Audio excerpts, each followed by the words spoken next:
Halo Sobat Cuan Nusantara, ketemu lagi dengan kita Jaring Usaha Channel yang akan membahas seputar bisnis, usaha, money management hingga investasi. Oke, kali ini kita berada di Banyuwangi, kita akan mengulik dan mereview usaha industri rumahan, yaitu sablon kaos. Oke, apabila suka dengan video ini silakan klik like, komen di bawah, lalu subscribe di channel kita Jaring Usaha.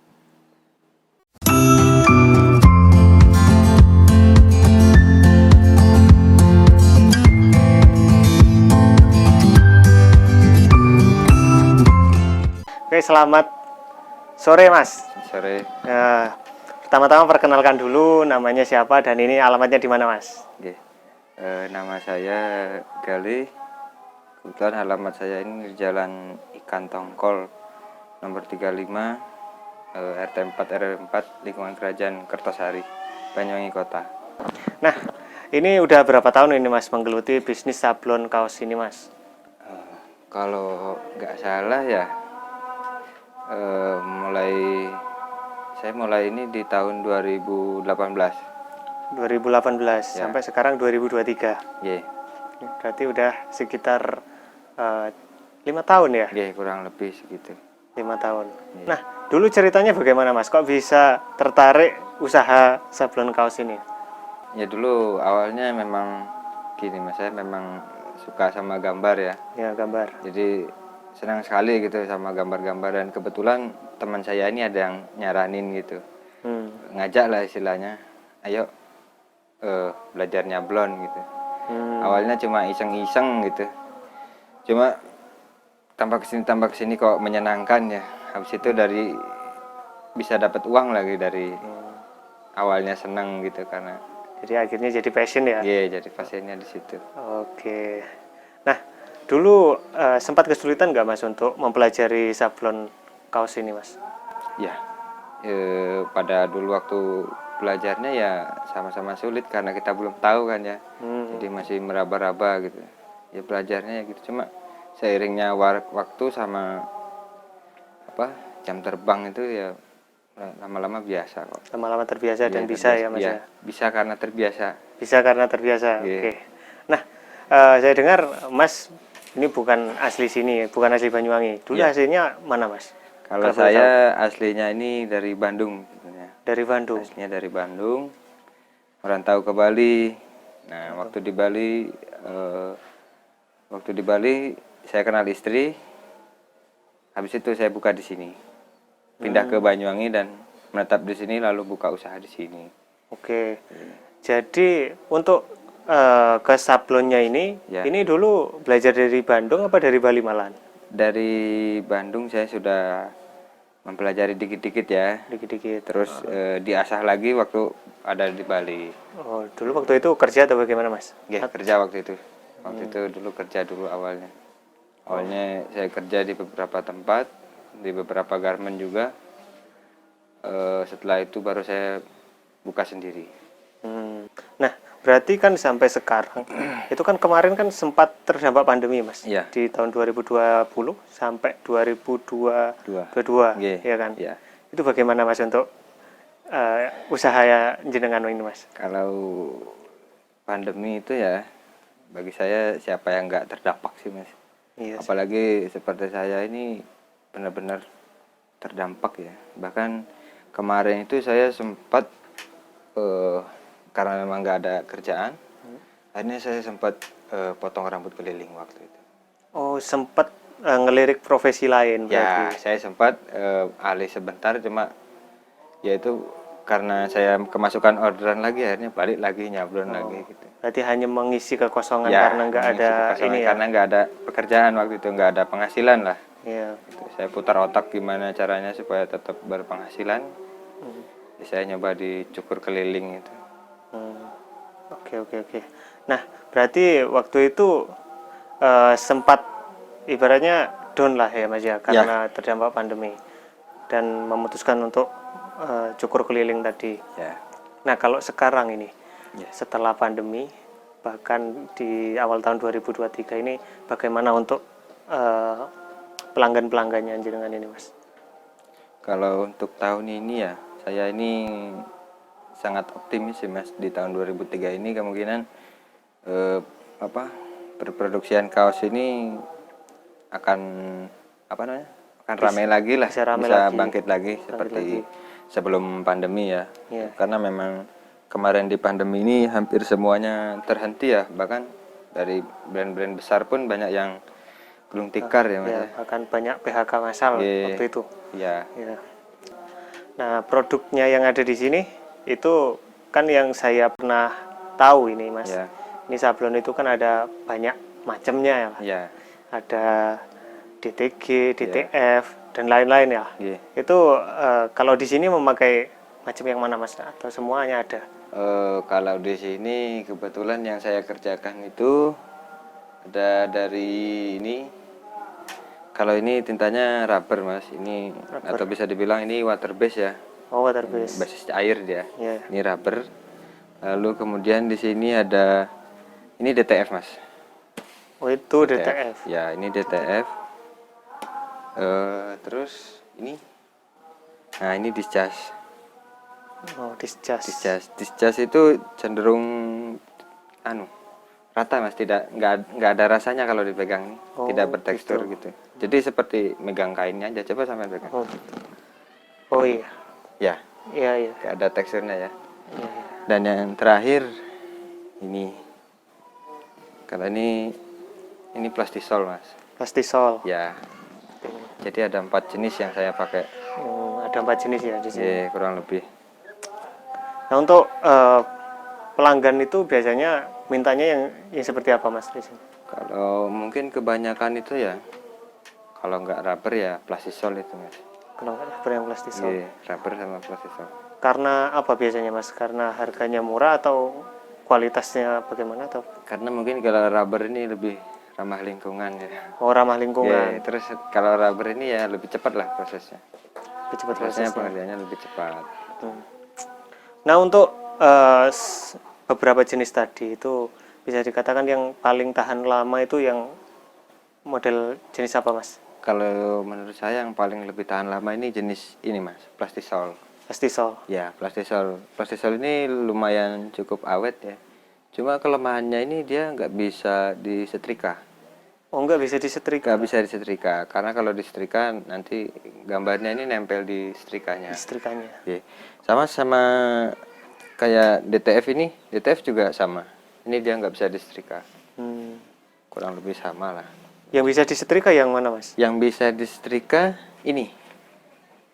Yang discharge sama yang rubber ini mas.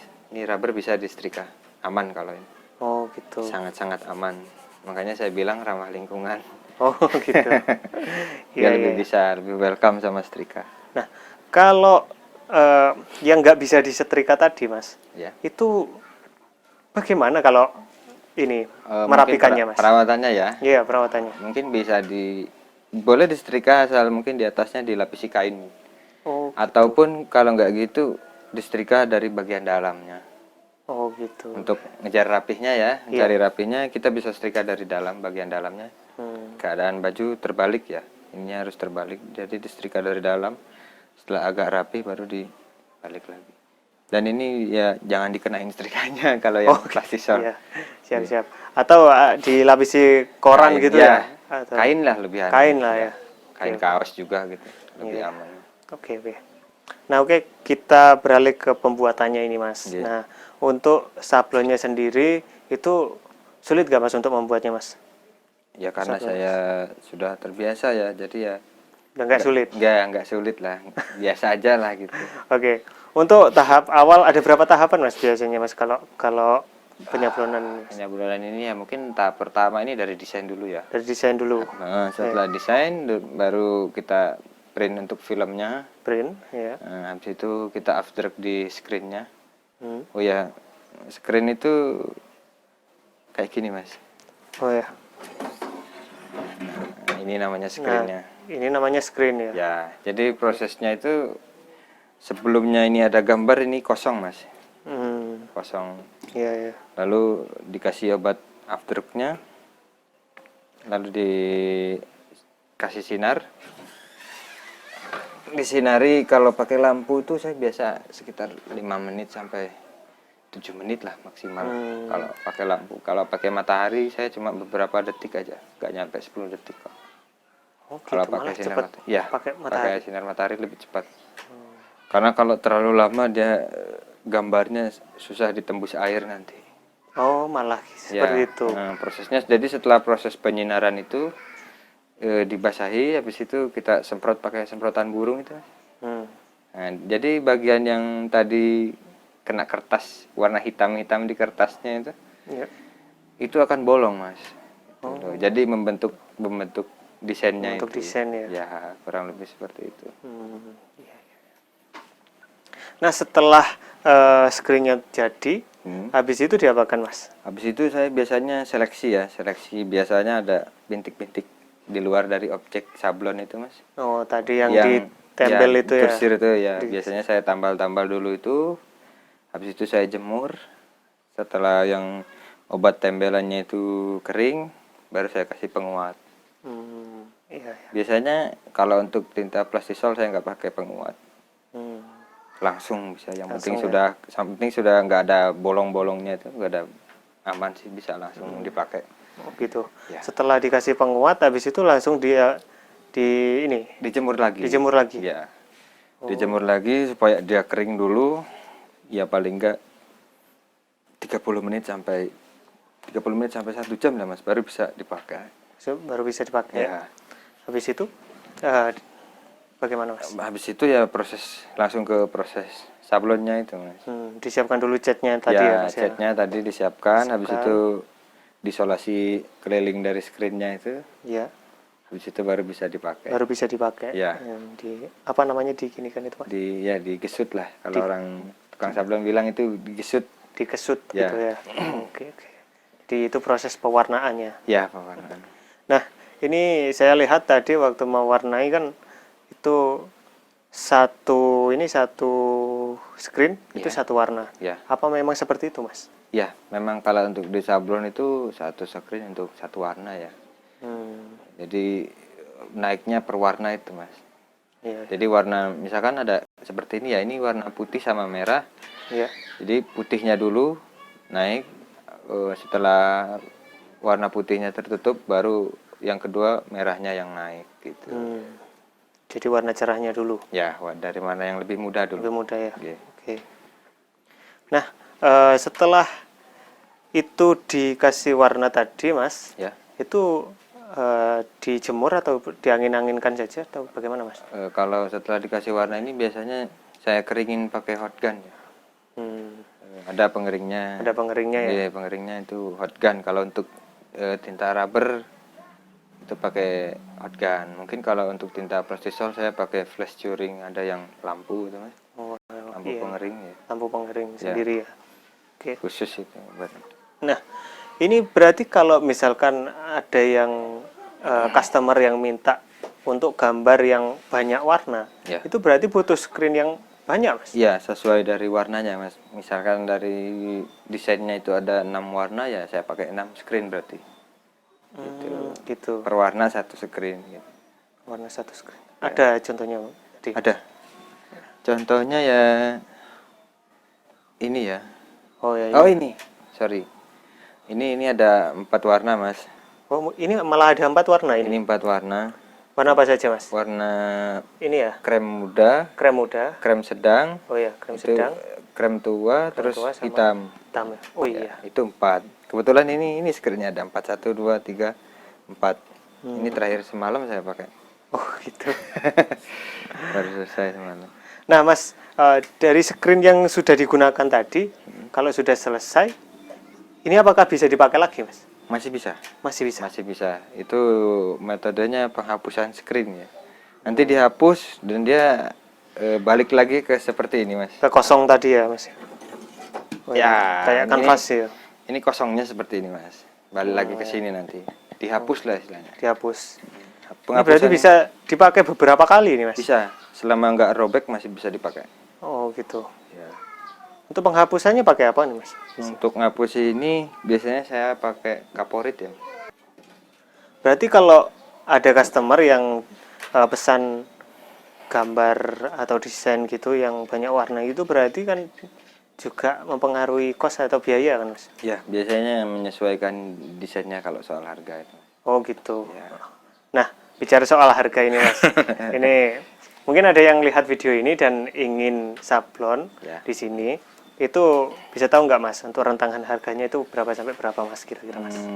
Kalau untuk pembuatan kaos Mas ya, Ya, itu biasanya harganya mulai 65.000 Mas. 65.000 Ya, sampai? sampai ya tergantung Mas. Tergantung gitu. desainnya juga gitu. Tergantung Karena kerumitannya? ya tergantung kerumitannya. Kadang ada yang sampai 90, 95 gitu. Oh gitu. Bahkan ada yang di atas 100 kok. Oke. Itu hanya jasa sablonnya saja apa sama ini Mas, sama bajunya? Sama bajunya Oh, kalau gitu. itu ya. Kalau jasa sablonnya saja berarti tinggal dikurangi gitu ya Mas? Ya, Tapi di sini menjual jasanya aja apa sama bajunya juga Mas biasanya Mas? kalau kebanyakan sih ya sama bajunya ya Mas. Oh, karena permintaan seperti itu. Cuma kadang kalau mau nyablon aja ya kadang ya saya terima. Cuma ada minimalnya. Oh gitu. Ya, Minimalnya berapa Mas? minimalnya ya satu lusin baru bisa saya kerjain kalau Minimal kalau satu ya lusin ya. kalau untuk sablonnya aja ya. Nah, Mas ini untuk produknya yang ada di sini ini sudah dipasarkan kemana aja Mas biasanya Mas? Mungkin yang di sini ini lokal ya Mas ya, masih Lokal, lokal Mas. saya mainnya ya, lokal paling ya luar kota gitu Mas, masih gitu. masih belum ke luar negeri ya, karena belum ada jalurnya ke sana, belum Oke, belum kita ada doakan jalur. teman-teman semoga Amin. bisa ekspor ke luar negeri. Amin, amin. Nah, ini untuk berarti melayani pengiriman online berarti kan Mas? Melayani. Melayani ya? Nah, kebetulan ada yang pelanggan saya itu ada yang dari luar kota, dari Surabaya, ada yang dari Jakarta malah, dari Bandung pun ada. Oh, dari Bandung pun ada. Padahal di Padahal Bandung. sana lebih banyak gitu loh. Ya, oke. Lucu kadang. Nah, kira-kira kalau boleh tahu ini Mas, biasanya omsetnya berapa? Omsetnya Hmm. nggak menentu ya Mas kalau bicara soal omset. Atau gini aja dah, biasanya rata-rata ngeluarin berapa pieces gitu aja Mas? Oh, kalau itu setiap bulan ya. Ya, per bulan. Setiap bulan mungkin sekitar 200-an ya Mas, 200. 200 pieces ya. 200 pieces. Kurang lebih sampai 300-an lah. Tergantung juga di bulan itu lagi banyak event apa enggaknya gitu. Nah, oke. Nah, itu teman-teman, jika ada yang ingin tahu omsetnya, itu tinggal kalikan aja ya Mas ya. Nah, untuk bulan-bulan tertentu yang paling banyak permintaan sablon kaos itu di bulan-bulan apa biasanya Mas? Biasanya di antara Agustus ya, Agustus ke atas. Agustus ke atas malah. Agustus terus sama di akhir-akhir tahun itu Mas. Akhir tahun. Oktober, November, Desember itu mulai banyak-banyaknya event kan itu kan penutupan Iya, biasanya. penutupan. Oke. Dari situ banyak ramenya. Oke, itu saja Mas untuk video kali ini. Terima Iya. kasih sudah mampir di channel kita Jaring Usaha. Iya. Dan semoga rezekinya lancar selalu Mas. Amin. Sehat selalu dan semoga orderannya tambah banyak Amin. di tahun ini. Amin, amin. Oke, itu saja sobat video dari kita. Semoga bermanfaat. Untuk nomornya yang bisa dihubungi silakan bisa kontak di nomor di deskripsi video ini. Oke, semoga bermanfaat. Itu saja dari kami. Salam semangat, salam pengusaha, salam cuan.